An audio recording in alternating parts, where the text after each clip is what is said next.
So my aim for my work is to build empathy. I want people to leave with more empathy than what they came when they see my work, but also being truthful to my experience and authentic to my voice. Yeah. I write for myself, first and foremost, and then right outside of that scope, I write for my community. But when you find nuance, that's when you find universality in storytelling. Yeah. So really, me in my artistic journey over all the years, I've been just trying to stay true to who I am and my voice. And a lot of times it's difficult to kind of like walk that line. And I experienced this a lot during my run in Broadway, where I found that I wasn't being asked about my artistic process.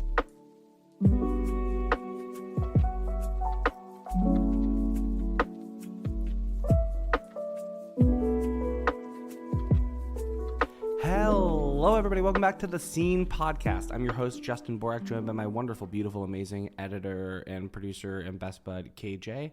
Unfortunately, KJ's in another room right now. I'm hiding in our little recording studio, so he can't run over and give me a big hug and say hi. But know that he is here in spirit and also about 30 feet to my left. Just there are walls in between us holding us apart. But this episode is going to be amazing. We had Keenan Scott II on. Keenan is the player behind Thoughts of a Colored Man. Keenan's also just a brilliant, wonderful, amazing, talented writer, performer, creative. And we were so excited to have him on. We actually did the interview in the Museum of Broadway in Midtown Manhattan, which is also so freaking cool. One of the coolest things we've done on the Scene Podcast. And yeah, I really hope you enjoy it. I think the interview is one of my favorites ever. And Keenan's the best. So enjoy the show. And yeah, KJ, let's get to the next segment.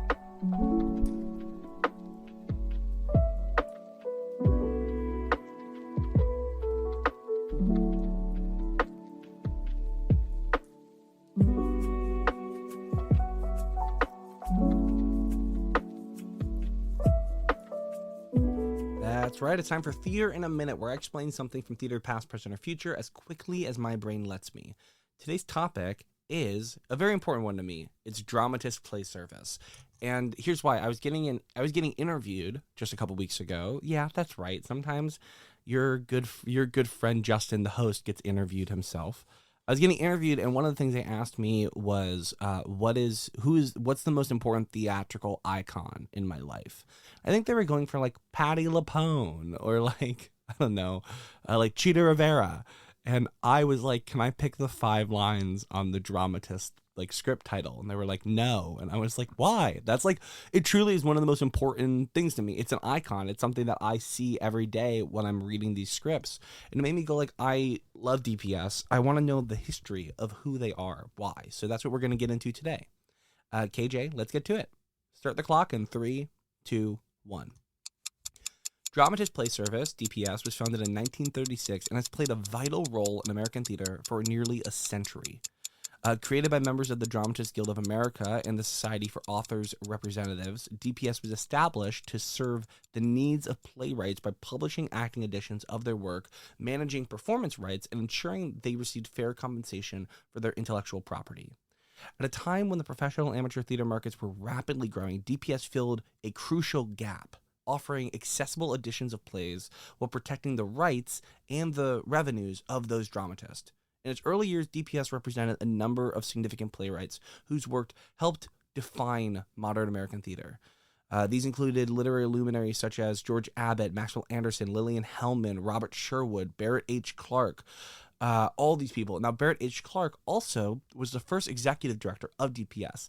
He was a prominent figure in theatrical publishing and helped guide the organization through its formative years until his death in 1953. He was succeeded by Margaret Sherman and later by F. Andrew Leslie, both of whom contributed to build DPS's catalog and industry reputation, right? Throughout the 20th century, Dramatist Play Service became known for its commitment to both established and emerging playwrights. Its catalog grew steadily and came to include a wide range of dramatical styles, right? From the serious drama to light comedy, from experimental works to widely performed high school plays, over the decades, over years, it developed relationships with some of the most influential voices in the American theater canon, including Arthur Miller, Tennessee Williams, Neil Simon, Wendy Wasserstein, August Wilson, Lynn Nottage, Paula Vogel, Annie Baker. So many brilliant, important, wonderful playwrights. In addition to publishing, DPS managed the licensing of performances, both professional and amateur. This helped make contemporary plays more widely available across the country and around the world. The company's represented over 1,300 authors, maintains a catalog of more than 3,300 plays, making it one of the most respected names in theatrical publishing and licensing. A major turning point in the company came in 2021, when DPS was acquired by Broadway Licensing, a newer player in theatrical rights. This acquisition was part of a broader strategy to expand the access to plays and develop new theatrical works for modern audiences. Broadway Licensing pledged to uphold DPS's legacy while also investing in its future, most notably through the establishment of a $2.5 million new works fund aimed at acquiring and developing innovative new plays. Today, DPS remains a cornerstone of the American theatrical community. It continues to fulfill its founding mission of supporting playwrights by bringing their work to audiences through accessible editions and responsible licensing. While the theater world evolves in a digital and global age, DPS's commitment to the craft and business of playwriting remains as strong as ever, honoring its storied past while helping shape the future of the dramatic arts. As a playwright, my biggest goal in life is to have a script with 5 lines on it. We've all held a DPS script in our hands, and now we know a little bit of the history behind the company. And that's Theater in a Minute.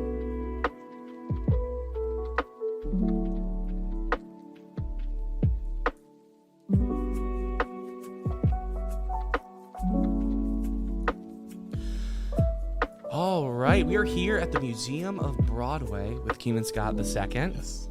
Keenan Scott II is a playwright, poet, actor, director, and producer of original work from Queens, New York. His work has been workshopped and produced at notable theaters like the National Black Theater, New York Theater Workshop, Arena Stage, and Woolly Mammoth. His play, Thoughts of a Colored Man, made its way to Broadway after a long, winding journey that I'm so excited to talk about. Yes. In the 2021-2022 season, to critical acclaim, Thoughts have sparked productions across the globe. Upcoming projects galore, and an amazing collaboration with Rehabilitation Through the Arts. And Keenan, I'm so excited that you're here. Yes, I'm excited to be here, and how fitting for me to be doing the podcast with you all. This is my first time at the museum. That's wild. So yes, it's a blessing. You might be the only person ever to visit the museum for the first time when their name's on the wall. Yes. Yeah. Yes. I was aware of that. I have not seen it yet, so it will be a special moment to be able to capture that today. Yeah. After that, we're gonna check out the Black History Month exhibit over here, Yes. and Keenan's name is up on the wall, which is so cool. It's crazy. It's crazy. But but I wanted to talk. I love your play, Thoughts of a Colored Man. I appreciate that. I've been a fan of it since it was on Broadway. It's brilliant. Thank you. But when I was doing research for this episode, I was like looking at all your stuff, and I watched this TED Talk. I know you were a TED Fellow in 2021. Yes. Correct. Yeah. Mm-hmm. And I was watching this piece that you did. You spoke about your journey into writing and poetry, and kind of how, I love the phrase you gave you superpowers. I wanted you to talk a little bit about your beginnings in the creative arts and writing and slam poetry, and kind of how all that came to be. Absolutely. So I've been an artist before I can remember. Yeah. So my first love in life is drawing and painting. Oh, really? So a visual artist. So I've been doing that literally since I can remember, right? So wait, you still do? Absolutely. That's so cool. Yes, I had no idea. So I do consider myself a painter. Absolutely. That's amazing. Yeah. So that was my first love in life. Yeah. And then stumbled across poetry around the age of 13, and like in my TED Talk, I discovered that I could write poetry better than my peers. Now, a lot of people also don't know, early on in school, I started off in special education because I'm dyslexic. Yeah. So academically, I never really shined except for my art. Yeah. So at the age of 13, getting a poetry assignment from my English teacher, I realized that I could write poetry really, really well. Oh, yeah, I had no idea, right? You know, me being a hip-hop head and being so immersed in, the hip-hop culture, and, I'm a kid of the 90s. Yeah. So I grew up listening to Wu-Tang and Nas and, all of the greats, right? Brand Nubian, and the list goes on. So I was so inundated with lyricism and not realizing that I always struggled with reading and writing academically in school. So I overcompensated by listening. So sonically, I knew how to put words together and things of that nature. I was using all the literary devices before I knew what they were, before I knew the definitions.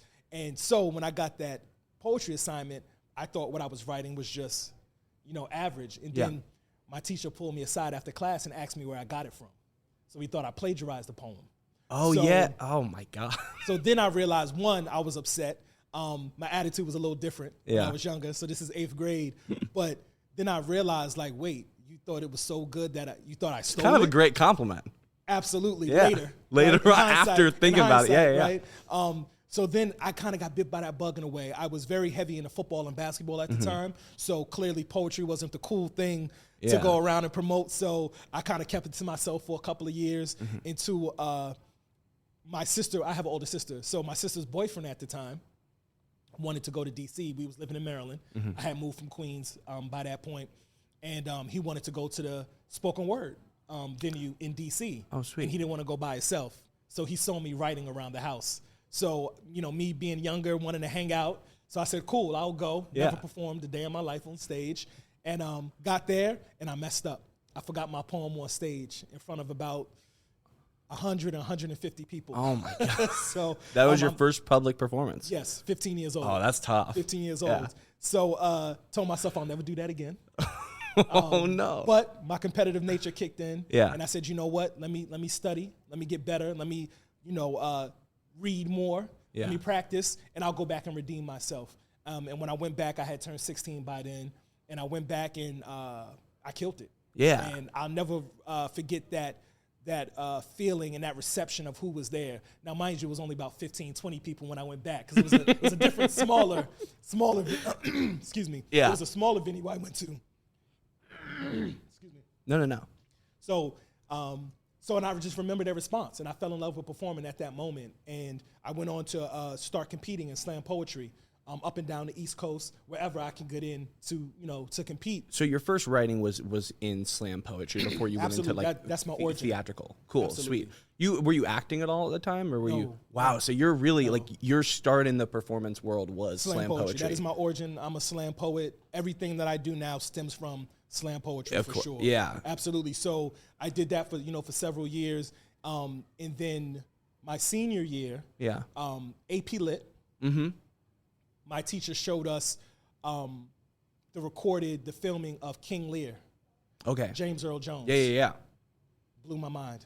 Blew me away. I've never seen acting like that at that level, especially on stage. Yeah. Of course, I'm a big fan of Denzel, and I can name many, many actors that I loved growing up as a kid. But seeing James Earl Jones in the role of King Lear completely blew me away. And that was the moment I said, I want to do that. Yeah. How do I do that? Yeah. Right? Because at that point, I wanted to go to college for animation. Oh, really? Yeah. I wanted to go for anime. I wanted to work for Pixar. That was like a dream of mine. Yeah. Right? But that quickly shifted. I knew I wanted to do, something in like the TV film industry. I still wasn't thinking theater yet. Yeah. But they said, hey, if you want to act on film, you got to go to school. Learn how to act on stage. Oh, so yeah. I said, okay, cool. I'll major in theater. It'll keep me there.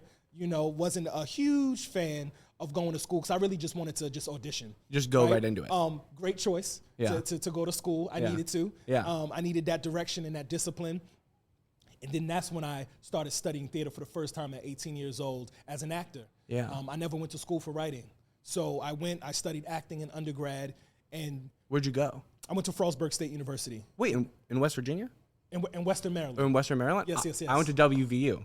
West Virginia University, right there. Spent a lot of time there. Yeah. A lot of time. Oh, sweet. Yeah. Love Morgantown. Oh, Morgantown's the best. Yeah, it's a 45-minute drive for us. Yeah, I was gonna say. Through the mountains. So yeah, I love West Virginia.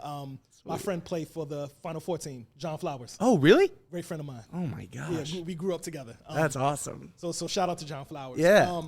So now, college, studying, 19. This is my first time being exposed to all the great literary writers. Yeah. Studying acting for the first time, techniques, from Stanislavski, Lee Strasberg, Meisner. I didn't see myself in the prose and the literature I was reading because I wasn't familiar with it, right? So I'm reading these great American dramas, I was told, and I didn't see myself reflected. I didn't see my community reflected. At this time, I was studying Shakespeare as an actor, and I was also taking a Shakespeare literature class on the side because I really wanted to hone in on my craft for writing. At the same time, I got exposed to Intozaki Sangwe for Color Girls. Oh, for Color Girls, yeah. And my professor, Marza Yost Rushton, showed us I want to say it's the PBS special filming from the 80s. Yeah. So this was a young Alfred Whittard, a young Lynn Whitfield. Oh my gosh. And this was my exposure to For Color Girls. I hadn't read the script yet. I immediately bought the script right after. I was gonna say I've read so many things about Thoughts of a Color Man, and then people kind of comparing it or almost calling it like a brother or sister show to that piece. You know, I wouldn't say that because I so respect and hold For Color Girls in high regard. Oh, yeah. I would say it served as my initial inspiration. Yes, because absolutely. I never seen poetry woven into a narrative form, and that was the origins of me finding the style that I found for Thoughts of a Colored Man and weaving in all the things that I love. But early on, inspiration, a direct influence was Shakespeare and Intozaki, because at 19 years old, as a sophomore in undergrad, that's when I started writing Thoughts of a Colored Man. A lot of your pieces too, like monologues that are within this kind of slam poetry theatrical landscape, it does almost read like a soliloquy a little bit. Absolutely. It does kind of replicate exactly those long things, especially King Lear. Like it is really interesting.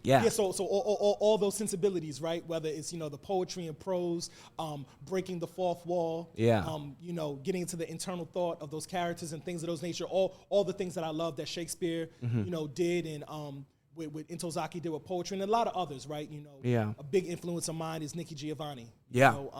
She literally changed the course of my life when I discovered her work. So there was a lot of influences I had at the time, but paying homage to For Color Girls was definitely the first impetus and inspiration for Thoughts of a Color Man, for sure. Yeah, that's amazing. So Thoughts of a Color Man, I feel like I read it. You started writing it your sophomore year of college, right? So talk about the journey of this play. So it's been going for, how long was that process between the impetus of being like, this is a thing that I want to create, to opening on Broadway after COVID 2021? One of the first plays to open. Thank you. Yeah, between that was what, like a 16? Yeah, it must be like 16, journey? 17 years. Yeah. Yeah, so, at 19, honestly, I had no idea that it would make it to Broadway. I was not thinking Broadway. My idea was I wanted to start off by writing some monologues that me and my peers, my black peers in the theater program, it wasn't many of us, to write monologues that we could feel comfortable doing, that was in our voice, that was based in our community, that we could do for auditions. That was literally the start. I was a poet that was trying to write a play. It took me years before I even felt comfortable to call myself a playwright. Right? So, early on, I just put together my best poems and kind of strung together a story. I remember in my dorm room making piles. Because everything, I was still writing everything at that point, where I was like, okay, this, these pieces are kind of, radical, and, so maybe these are more, wise. This could be wisdom. I was gonna say, is that where the inspiration for the characters all being like absolutely. love, lust, wisdom, greed? These are some poems. These are my lover boy poems. Yeah. And, okay. Cool. So this sounds like love. So and I kind of separated my poems into piles at that time. And really, I just started working on it privately. The only people that knew I was working on it was my roommates. So if you lived with me, you saw me working on it. In the dorm room in our house that I had. And then my senior year, I thought it was ready. At the time, it was ready. So I wrote it for 2 years. 2 years later, I'm about to graduate. So I'm like, what can I do to kind of, go out with a bang? Let me see if I can get the Black Box Theater. So I'm thinking I got this great, amazing play that I wrote, which it wasn't at the time. And I was like, hey, my program they'll produce it, they'll put it on stage, not knowing how any of it worked. And my professor said, Keenan, we're all tied up. We're all directing shows. We do not have the budget, and so forth and so forth. But we know you work hard. We know you're dedicated. Let's see a window of time between our shows where you could perform your show in a black box. And it's kind of like on you to get it all together. To get it all up. So I said, great, I'll take that. So out of necessity, not knowing it at the time, that's when I started putting on all my hats. And that was the moment that really set me on the career path that I'm on today. Because I really just wanted to write it. I wanted to see it performed. But at that time, I said, okay, I know it costs some money. I want to get some T-shirts for the guys, some costumes. Yeah. We don't have all the money, so they will be wearing their own clothes. But I knew I wanted to buy shirts with, their emotions on, right? Which actually became a thing after that. Yeah. But okay, so I need to raise some money. So what do I need to do? I went to all the student organizations that I had performed for over the course of my tenure at college, right? Yeah. So I ended up raising like $900 at the time. So not knowing, I'm producing. You're producing the show, I'm not knowing what that is, right? You're figuring it out on the fly. Yeah. Exactly. Yeah. There wasn't enough black men in my program to fulfill the roles. At the time, I had 8 characters. So I had to enlist my friends on campus to be in my play. Yeah. Most of them never acted before. So now I'm acting coach. Yeah. Right. So, so all of these things really just came out of necessity. I enlisted all my friends to hang up the posters around campus. Yeah. So now we're marketing. Now you're a marketing head. Marketing, yeah, right? you're the head of marketing. All of these things informed me in the power of controlling your own narrative. Yeah. And it really changed the course of my life. And I think it was about a 6-month process. I asked my department, could I do it starting fall semester? And we produced it for the first time in the spring, 2009. So that was the first ever live performance show of Thoughts of a Color Man, spring 2009. Man. Yeah. From after, so then you graduate from school. Correct. And Same there's semester. there's this long, that's 2009. There's 11 years, right? Like 11 years before it gets to Broadway. In those 11 years, are you doing more projects with this in the kind of the back of your head, knowing you want to do something with it, or are you just like workshopping this play and bringing it around and trying to figure out? Is it growing throughout those 11 years? Absolutely. Yeah. Both and all of the above. Yeah. Graduating, trying to find my footing in the world. So worked many different jobs, name it. I started off as a substitute, which led me to be a lead teacher eventually. But man, I worked in a grocery store, i.e. the depression scene. That was me. I wrote myself in that moment. Retail, name it, factories and all things of of that nature. So at the same time, I was auditioning. Yeah. One of the random things that I landed that was helping me pay my bills at the time, I did background work on Jimmy Fallon. Oh, really? For many years. so that was, that was a fun little gig at the time. I did numerous things while working on Thoughts of a Color Man. So I would do workshops and readings, and really, I independently produced it for many years. Yeah. So I would crowdfund. I would borrow money from family and friends, kind of make them investors. Yeah. Hoping I can get their money back. Max out credit cards, whatever I had to do. So I was really self-producing Thoughts for many years. Most of the time breaking even, and I would go back to the drawing board. So I was working, writing many other things, working on things, auditioning, trying to find my way, but also just Thoughts was always something I worked on. I put it down many times because I just felt myself hitting the wall so many times with it, and I thought that was just a sign for me to kind of leave it alone and kind of rest on the fact that I did it in college. I had some great independent shows, and maybe that was it for it. Yeah. And then, the table started to turn. I was putting in a lot of work. In the city, in and around. I was everywhere, all the events and networking events and at shows and all of the things. And my name started catching on and the work started catching on, and a snowball effect started happening, I would say, around 2016, 2017. Okay. And I think that was the start of the commercial journey for Thoughts of a Color Man, which was about a 4 to 5 year journey getting it to Broadway at that point. But before that, it was very much so a very grassroots independent show. Absolutely. Yeah. What was the last question I want to ask about the journey of Thoughts is, in every interview I saw, every video about the show, it's referred to as one of the first shows to kind of open Broadway back up after the pandemic. Yes. What was that process like? Just making the decision to open at that time. Was it going to open before? Was there this long pause? What was that like? And then also what was it like to be? Because it was also the first show ever in Broadway history to be a fully black creative team acting all around, right? So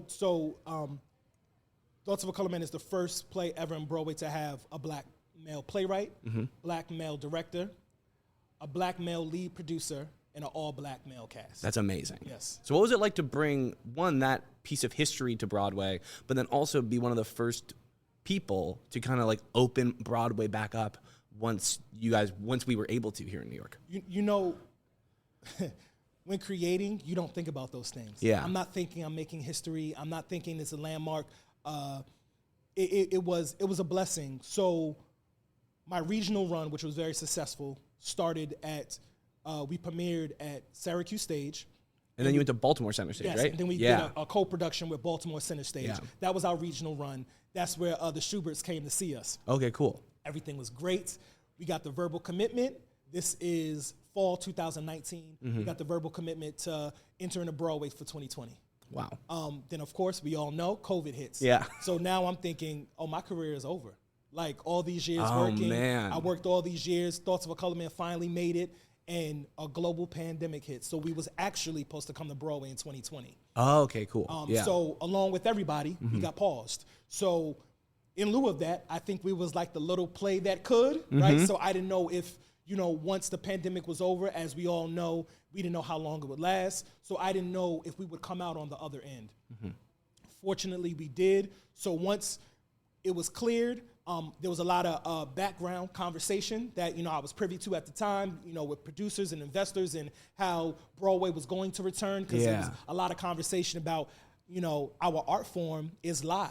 Yeah. We have to all be together. So, all of those conversations were happening. And honestly, it was just great timing. Yeah. So when we got the news that Broadway would be returning, we was able to be able to jumpstart that announcement and be the show that was attached to the announcement of Broadway returning, with us saying that we was coming and able to announce that we were going to be coming to Broadway summer, fall of 2021. So that was amazing.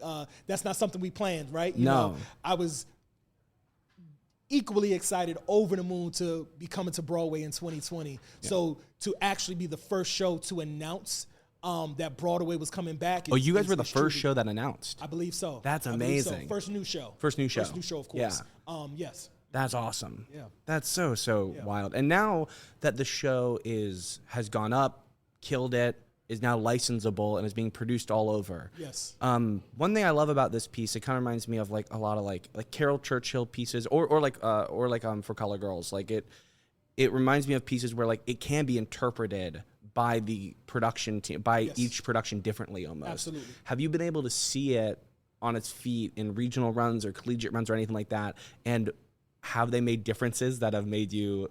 What have you thought about seeing these productions, and have they been much different than what you've thought? You know what? It's great.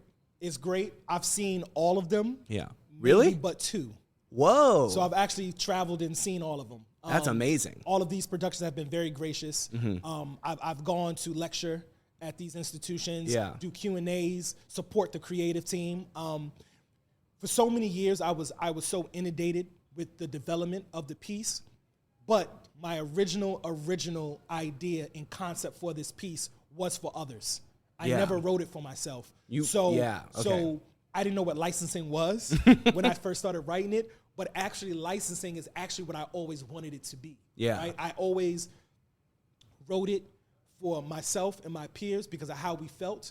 And I wanted something that felt like us and inherently my community that raised me. So I always wrote it for others. This was not a piece that I wrote to say, oh, this is going to be the piece that gets me to Broadway or to stardom or anything like that. So now being in licensing, that actually was my original dream for Thoughts of a Color Man. Yeah. So it's absolutely amazing to see people take their artistic liberty. Yeah. It's great. Of course, everybody has different decisions. So in lieu of it all, it's been amazing seeing different artists and different takes. And over the years, because of the development of Thoughts of a Color Man, before Broadway, easily 50 actors had worked, with myself in the piece. So I was always used to seeing different actors. So that's not foreign to me. Yeah. So seeing just different actors from different cities and different backgrounds. Yeah. Yes, similar shared experience, but everybody, is unique within themselves. So being able to see these productions has truly, truly been amazing. Just saw one the other night. About a week ago. Oh, really? In Brooklyn. There was a 2-night special that awesome. The Rooted Theater Company did with 651 Arts. Yeah. In Brooklyn at the new 651 Art Space. It's in downtown sweet. Brooklyn. Yeah, so I was able to see that just the other day. So that was great that the play has made its way to Brooklyn where it's based. Yeah. Where I currently live. So it's been a blessing to see the productions. I think it's really, really, really cool, and just to see the impact. Yeah. Right? You know, outside of the actual show, the first question I ask every production team, every creative team is, how is the rehearsal process? Yeah. And it's so transformative for us. It's very rare that as a young Black artist, you can be in a room and see people that look like yourself. Normally, we might be the only one in the room. Unfortunately, in a lot of these situations, and Thoughts of a Color Man has been able to create safe space for young Black men to be able to come together for a therapeutic experience, to know that they have shared experiences with others in the room, and to be able to kind of let their guard down, right? And take their mask off at the door. And so for me, I more importantly want to hear about the rehearsal process. And if that process goes well, then the show is going to, handle itself once the audience comes. Yeah, that's right. And you're talking about impact and these different iterations and the cultural boom it has on these communities.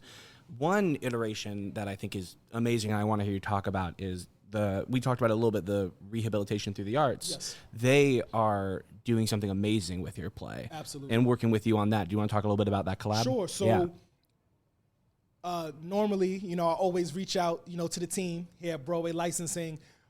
Early on, I thought it was necessary for me to say thank you to everybody that was getting a license, because I am very grateful for the chance for other artists to feel that they want to produce my work. Yeah. So I reach out to every team once a license comes in, and I reach out to say, hey, thank you.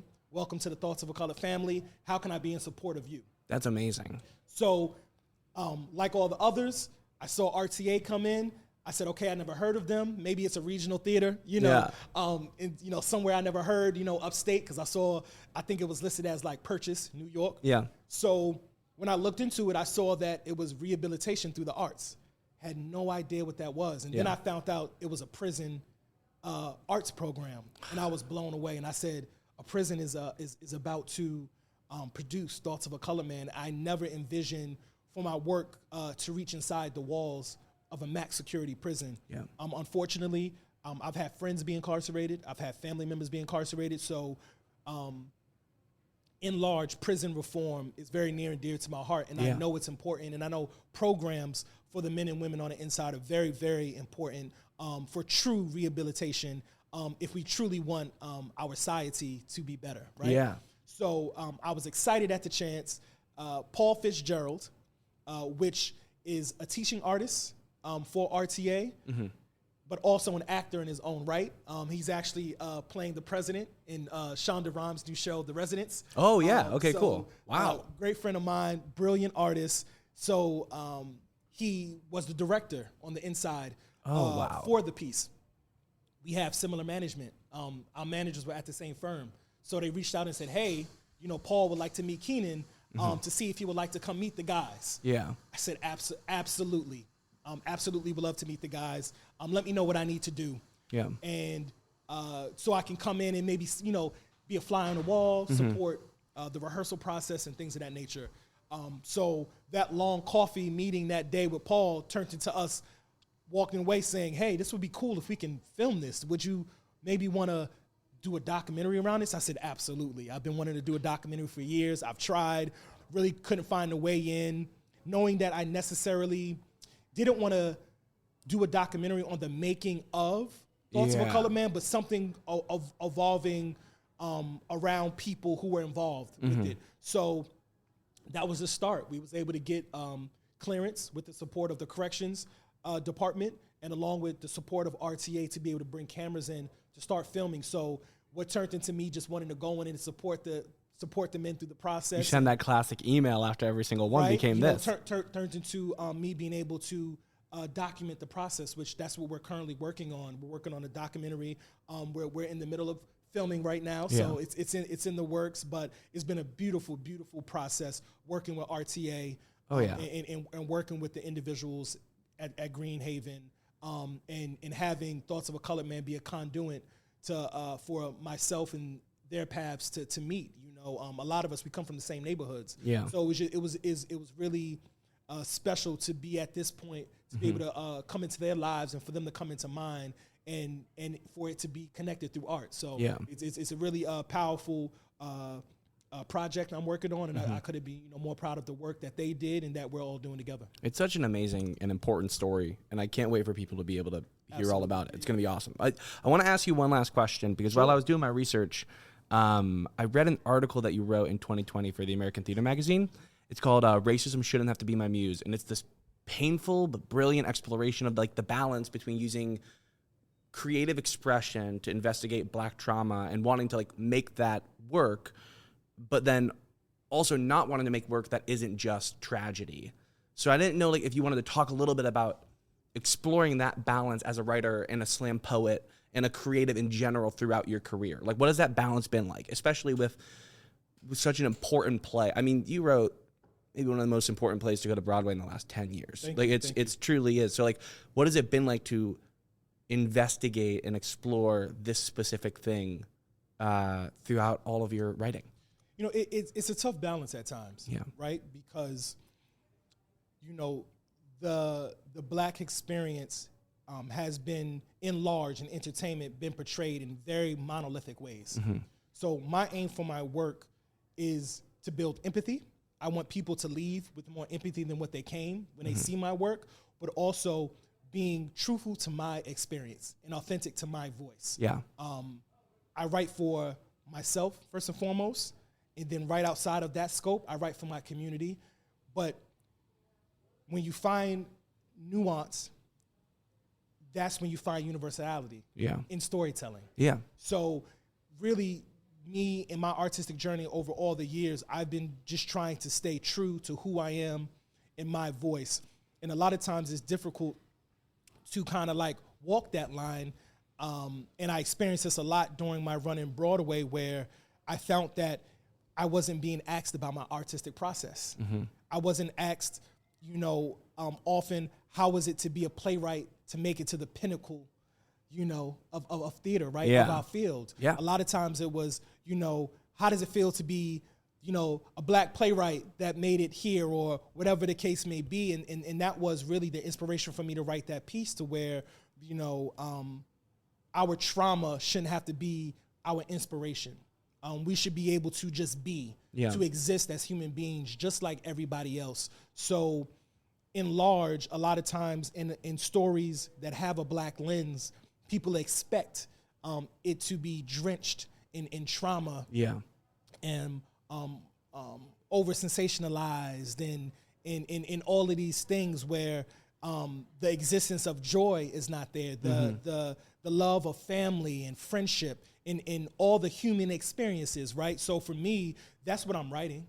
Is it coming from a Black lens? Yes, it's coming from my perspective and my lens, but that doesn't make my stories any less universal than the next person. So that's really what that article is about. And I always challenge myself to always write the truth, and in the truth is the good, bad, and the ugly, absolutely, but not to feel that discrimination, racism, and all of those things have to be the core of my work. Will that exist? Will that come about in storytelling? Sure, because there is truth in that as well, but it shouldn't have to be seeped in it.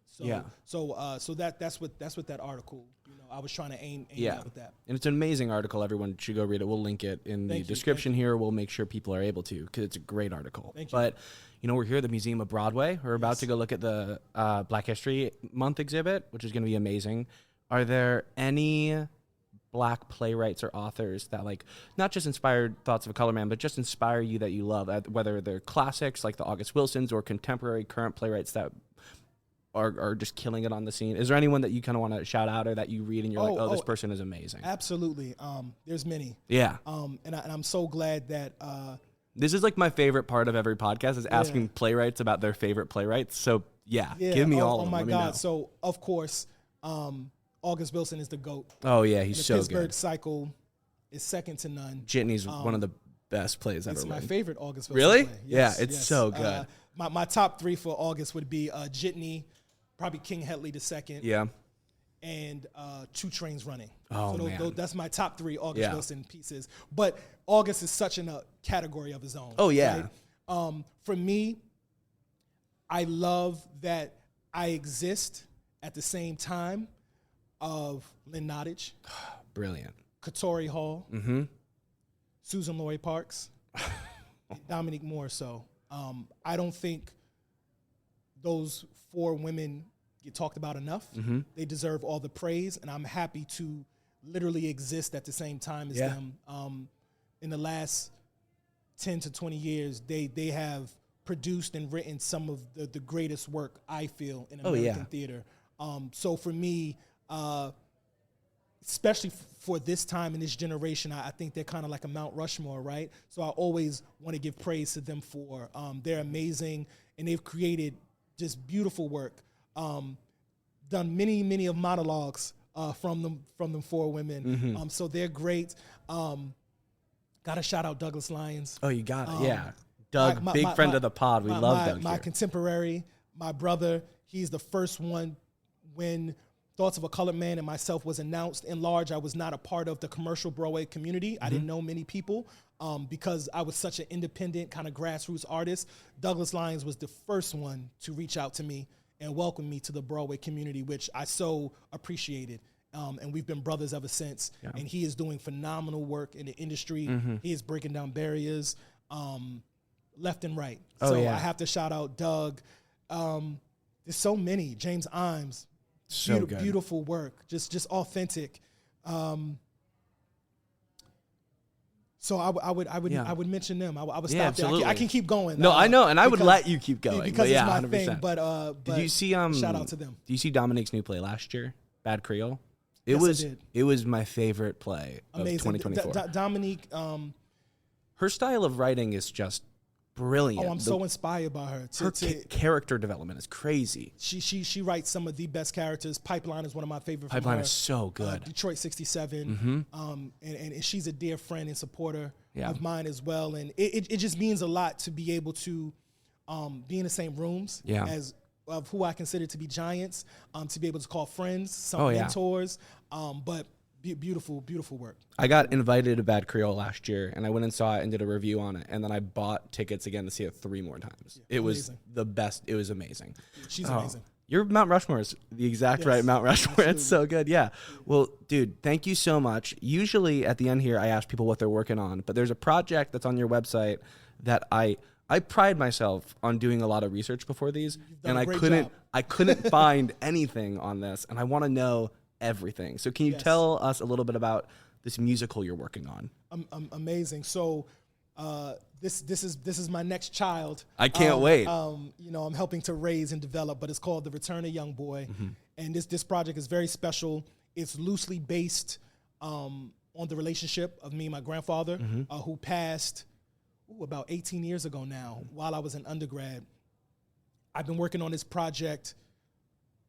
It's funny. I remember because I work on so many things, at the same time. I remember being in rehearsal at Syracuse Stage, working on Thoughts of a Colored Man, and at night going back to my hotel room working on The Return of Young Boy. And I remember telling Steve Broadnex III, my dear brother and the director of Thoughts of a Colored Man, that, hey, I'm working on something. When I finish, I want you to see it. And this was back in 2019. So I've been working on it probably since 17, 18, and it's even more special because my co-creators of the piece, who I'm sharing lyrics and music with, we all grew up together. We've been making music together since we was about 14, 15 years old. You make music too? What do you not do? I do. Do you just do everything? Art is my thing. I actually wanted to be in the music industry first. So songwriting, all of those things I love to do as well. And with Return of the Young Boy, that I'm doing with my co-creators, Mike Sees and Trey Matthews, phenomenal songwriters and producers. People will see that, that I got a little more artistically in me. So people will see the songwriting side of me and the music composition and all of those things. So it's a beautiful piece. hopefully it'll be hitting the stage soon. We're making our rounds. We're developing. Yeah. Our next step is we'll be having a 29-hour sometime this year in Cleveland, supported by Caramel House and Playhouse Square. Yeah. So we'll be working and continue to develop with them. But it's a beautiful piece, and it's a beautiful gumbo of neo soul, R&B, hip hop, slam poetry, gospel. Yeah. So it's in a culmination of all those things to hopefully be a new unique approach in sound in the landscape of musical theater. That's amazing. Yeah. Keenan, thank you so much for doing this, man. Let's go take a look at this exhibit. Absolutely. It's been a blessing. Keenan Scott II. Thank you, my man. Appreciate you. Sweet.